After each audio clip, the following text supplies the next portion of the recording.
केतु छठे घर में, जन्म कुंडली के छठे घर में जब भी केतु आएंगे ये बहुत ही विचित्र रिजल्ट देंगे। छठा घर किस चीज का है? छठा घर होता है बीमारियों का। छठा घर होता है हमें मिलने वाली ऑपोजिशन का, यानी समाज में कोई वैर विरोध हो, परिवार में कोई वैर विरोध हो, लोगों की आपसे दुश्मनी बन जाए। ये सारी की सारी चीजें बर्थ चार्ट के छठे घर से देखी जाती हैं। इनकम जब पूरी नहीं होती है ना, जिसकी वजह से जीवन में कर्जे बढ़ जाते हैं, और जब कर्जे बढ़ते हैं बढ़ते ही चले जाते हैं, इसकी ऊर्जा भी जो है छठे घर में ही छिपी होती है। और यहां पे जब केतु आ जाए तो केतु की खुद की ऊर्जा कैसी है? केतु की ऊर्जा है बिना सोचे काम करने की। केतु की ऊर्जा है बस करते जाने की, बिना रिजल्ट की परवाह किए। तो ये ऊर्जाएं जब मिलती हैं, इसके रिजल्ट भी बड़े विचित्र से होते हैं। और यही रिजल्ट जो हैं हम आज के वीडियो में चर्चा भी करेंगे, और स्पेशली चर्चा करेंगे कि अगर आपके छठे घर के केतु आपको दुख दे रहे हैं ना, तो उसका इलाज क्या किया जाए। नमस्ते, मेरा नाम है योगेश शर्मा, स्वागत है आपका happy life with Yogesh Sharma में। और दोस्तों, आगे बढ़ने से पहले एक विनम्र निवेदन कि अगर अभी तक आपने अपने इस चैनल को सब्सक्राइब नहीं किया है तो कृपया सब्सक्राइब करिए, और हाँ, बेल बटन दबाना न भूलिएगा। मैं हर बार ये सब्सक्राइब करने वाला मैसेज आपको क्यों देता हूं, एक रिचुअल की तरह क्यों देता हूं? उसका एक ही कारण है, क्योंकि आप जब सब्सक्राइब करेंगे तो मुझे मोटिवेशन मिलेगी, और मुझे मोटिवेशन मिलेगी तो मैं निरंतर आपके लिए अच्छा कंटेंट लाने की कोशिश करूंगा। तो चलिए हम वापस छठे घर के केतु पे आते हैं। अब छठे घर में जब केतु होंगे ना, तो सबसे पहली बात तो ये है कि बर्थ चार्ट में दो ही ऐसी जगह हैं जहां पे केतु सबसे ज्यादा परेशान रहते हैं। पहला है थर्ड हाउस पे मैं वीडियो ऑलरेडी बना चुका हूं, अगर आपने नहीं देखा है तो ये वीडियो जरूर देखिएगा। और दूसरी पोजीशन है छठा घर। छठे घर में भी जब केतु होते हैं ना, शरीर में अलग अलग तरह की बीमारियों को देने के रास्ते खोल देते हैं। अब अगर इंसान लापरवाह हो तो इन लोगों को पैनक्रियाज की दिक्कत, डायबिटीज की दिक्कत बाकियों से जल्दी आती हुई देखी गई है। केतु जोड़ों के कारक हैं, जोड़ों की दर्दें इन लोगों को अगली एज में बाकियों से जल्दी आ जाती हैं। केतु रीढ़ की हड्डी के कारक हैं, इन लोगों को स्पाइन की दिक्कतें यंग एज से ही आनी शुरू हो जाती हैं। ये लोग अगर स्पोर्ट्स में होना तो स्पाइन की वजह से इनके करियर को भी चोट पहुंचती हुई बहुत सारे केसेस में देखी गई है। केतु का छठे घर में होना इंसान की मनोदशा को देखा गया है बहुत ही विचित्रता से, बहुत ही वियर्ड तरीके से प्रभावित करता है। ये लोग जो है ना, ये एकदम से एब्रप्ट बिहेवियर का शिकार हो जाते हैं। एकदम से सैड हो जाना, एकदम से खुश हो जाना, एकदम से एंग्जाइटी का शिकार हो जाना, या एकदम से खतरों के खिलाड़ी बन जाना। ये सब केतु छठे घर के लोगों के मेजरली एट्रीब्यूट्स देखे गए हैं। फिर भी यहां पे केतु अपने इंडिविजुअल रिजल्ट जो है ना बहुत कम देता है। इस केतु का जो कंट्रोल है ना, ये बाकी ग्रहों के पास होता है। सबसे पहले तो एक बात को याद रखिएगा कि यहां पे जब छठे घर में केतु होंगे ना, तो इसकी जान जो है ना वो बसेगी बृहस्पति में। बर्थ चार्ट में अगर तो बृहस्पति अच्छे होंगे तो ये केतु जो है आपको तमाम दिक्कतों से बचाते चले जाएंगे, बल्कि आपको खुशहाली की तरफ ले जाएंगे। लेकिन अगर बर्थ चार्ट में बृहस्पति पीड़ित होंगे ना, बृहस्पति पीड़ित कैसे होंगे? दुश्मन के घर में बैठ के, नीच राशि के होके, राहु के साथ बैठ के, या बृहस्पति किसी और तरह से पीड़ित हो सकते हैं कि बृहस्पति के आपने घर के वास्तु में कुछ ना कुछ कवाड़ा कर रखा है, खराब कर रखा है, तो भी बृहस्पति खराब होंगे। बृहस्पति खराब होंगे तो छठे घर के केतु ट्रिगर हो जाएंगे। अब ये जो केतु हैं जीवन में एक के बाद एक परेशानियां देनी शुरू करेंगे। केतु की परेशानियां शुरू शरीर से होंगी, और ये परेशानियां आपके करियर और फिर फंड्स पे जाके खत्म होंगी। केतु छठे घर में चंद्रमा को बहुत बुरी तरह से हिट देते हैं। यहां पे जब केतु खराब होना तो चंद्रमा पे भी प्रभाव आता है। अब चंद्रमा पे प्रभाव आएगा, आपके पास रेडी कैश की कमी हो जाएगी, लिक्विडिटी की कमी हो जाएगी। चंद्रमा खराब होगा तो मन परेशानी का शिकार होना शुरू हो जाएगा, चिड़चिड़ेपन का शिकार होना शुरू हो जाएगा।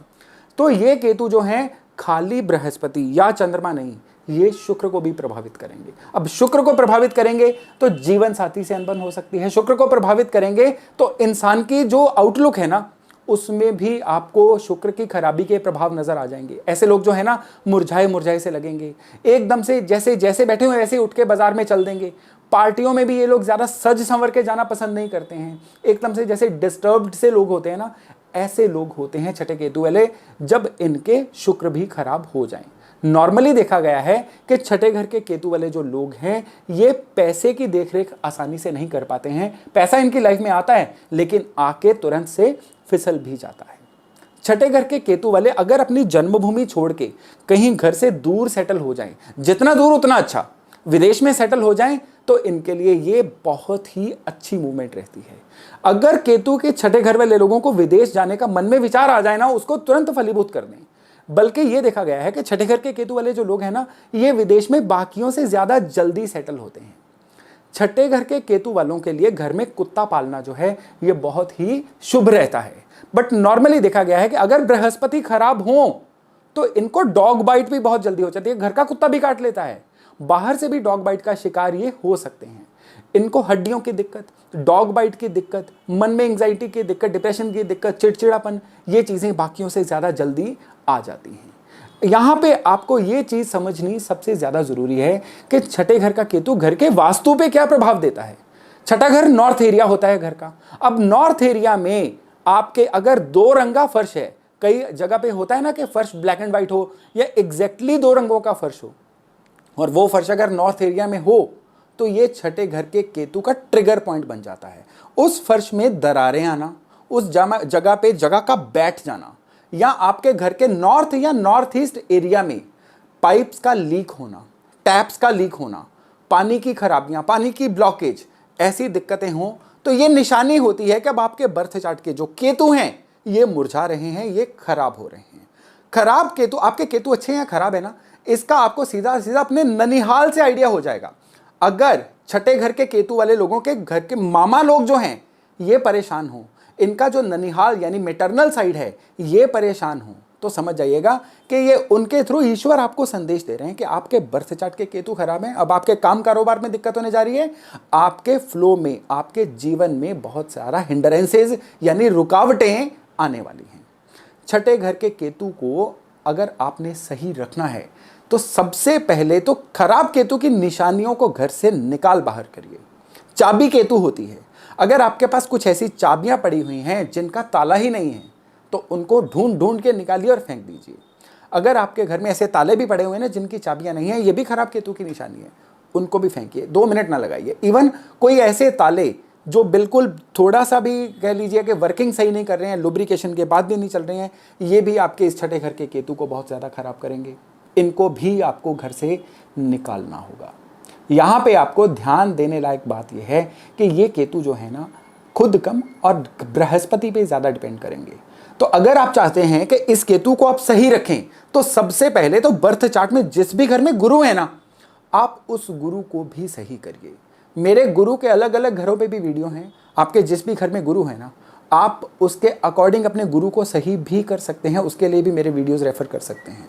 लेकिन यहाँ पे आपको बिल्कुल मैं एक जेनरिक, एक ऑर्गेनिक उपाय देता हूँ गुरु को सही करने का। सबसे पहले तो घर के बुजुर्गों का मान सम्मान करिए, उनसे अपने संबंध सही रखिए। तो गुरु को सही करने का दूसरा बहुत बड़ा उपाय है कि आपके घर में जितनी भी विंडोज है ना जो नेचुरल एयर को अंदर आने देती हैं, घर में 1-2 घंटे के लिए उन खिड़कियों को खोल के रखिए। आपके घर में वायु का प्रवाह जितना ज़्यादा अच्छा होगा ना, ये केतु उतने ही अच्छे होंगे, क्योंकि ये गुरु को सही करेंगे।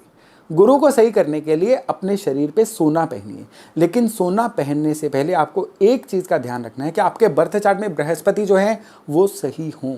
बृहस्पति खराब होंगे तो सोना पहनना कई बार बैकफायर कर जाता है। लेकिन फिर भी एक ऐसा उपाय जिसमें बृहस्पति कैसे भी हों, आप सोना पहनेंगे ना तो छठे घर के केतु हमेशा आपको रिवार्ड ही देंगे, फायदा ही देंगे। वो है कि लेफ्ट हैंड की जो सबसे छोटी उंगली है इसमें आपने सोने का छल्ला, सोने का रिंग पहनना है। पर ध्यान रखिएगा ये जो रिंग है ना ये बिना जोड़ का बना हो। कई लोगों को बिना जोड़ का मतलब नहीं पता होता, वो समझते हैं कि जो कट होता है यानी शनि के छल्ले जैसा वैसा रिंग पहनना है। ऐसा नहीं है। डाई में पिघला हुआ सोना डाल के, वो उंगली के साइज़ की डाई होती है, उसमें पिघला हुआ सोना डाल के ये ढलाई वाला सोने का रिंग होता है, ये बनाया जाता है। ये गोल्ड स्मिथ को, सुनार को पता होता है ये कैसे बनाना है। लेफ्ट हैंड की लिटिल फिंगर में बिना जोड़ का सोने का रिंग पहना जाए तो ये छठे घर के केतु की चमत्कारी रेमेडी है। इसको पहनने के बाद ये केतु आपको व्यर्थ में कोई भी नुकसान नहीं करेंगे, सेहत की खराबी नहीं होने देंगे, और बर्थ चार्ट में जो जो दिक्कतें मैंने इस वीडियो में केतु की आपको बताई हैं ना, ये एकदम से सॉर्ट होती हुई आपको दिखाई दे जाएंगी। छठे घर के केतु की एक बहुत बड़ी निशानी है कि इंसान के जीवन में भटकाव बहुत हो जाता है, और जब भटकाव बहुत होता है ना तो इंसान व्यर्थ में भटकता रहता है, उसके जीवन में भटकने का रिजल्ट कोई नहीं आता है। अगर आपकी लाइफ में ऐसा है तो सबसे पहले तो लेफ्ट हैंड के लिटिल फिंगर में बिना जोड़ का सोने का रिंग पहनिए। आपके घर में बृहस्पति की जो मेन दिशाएं है ना, स्पेशली नॉर्थ ईस्ट और वायु कोण यानी नॉर्थ वेस्ट, इनको बहुत सही रखिए। इनको सही रखने से ये केतु जो हैं आपकी लाइफ में आपको रिवार्ड देना शुरू करेंगे, बहुत अच्छे रिजल्ट देना शुरू करेंगे। तो दोस्तों, मैं हर बुधवार, शुक्रवार और रविवार रात 8 बजे मिलता हूं एस्ट्रोलॉजी और वास्तु की ऐसी जानकारियां लेके जो आपके जीवन में बहुत वैल्यू ऐड कर सकती हैं। और मैं आशा करता हूं कि आज का वीडियो भी आपके लिए बहुत वैल्यू एडिशन रहा होगा। तो चलिए मिलते हैं अब रविवार रात 8 बजे एक और जानकारी के साथ। तब तक जुड़े रहिएगा मेरे साथ। नमस्कार।